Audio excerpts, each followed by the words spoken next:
एबे आंचलिक पाणीपाग विज्ञान केन्द्र पक्षर पाणीपाग को एक बड़ खबर सामना आसी। तेबे वर्तमान जहाँकि सूचना मिलूँ एथर भी आकाशर बर्षिब निया।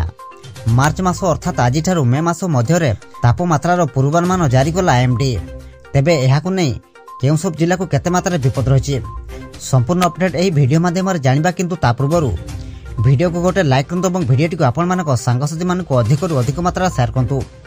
जदि आम चैनल रे आपण प्रथम थर वीडियो देखुछंती ताहले एबे ही चैनल को सब्सक्राइब करी पाखर था बेल आइकन को प्रेस करी ऑल नोटिफिकेशन को ऑन कर रखंतु, जहा द्वारा आगो को पाणीपाग संबंधी लेटेस्ट अपडेट आपण माने सर्वप्रथम आम चैनल माध्यम रे पाई परिबे।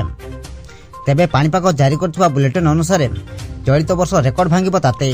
गरम रे डहल विकल हेबे लोक। प्रबल गरम नै सतर्क कराइला पाणीपाग विभाग। ग्रीष्म ऋतु नै आईएमडी पक्षरु एक गुरुत्वपूर्ण पूर्वानुमान कराଯାଇଛି। पाणीपाग विभाग कहिछि जे एथर मार्च रु मे मास पर्यंत तापमात्रा स्वाभाविक ठारू अधिक रहिबो। आईएमडी अनुसार ग्रीष्म ऋतु रे पेनिनसुलार इंडियार दक्षिण अंश एवं उत्तर पूर्व भारतर किछि अंचल को छाड़ी देले देशर अधिकांश स्थान रे तापमात्रा स्वाभाविक तापमात्रा ठारू अधिक रहिबार संभावना रहिछि। मार्च रु मे मास जाय भारतर अधिकांश स्थान रे सर्वाधिक तापमात्रा स्वाभाविक ठारू अधिक रहिबार संभावना मध्ये अछि। तेबे उपद्वीपीय भारतर किछि दक्षिण अंश को एथिरु बाद दिया जायछि।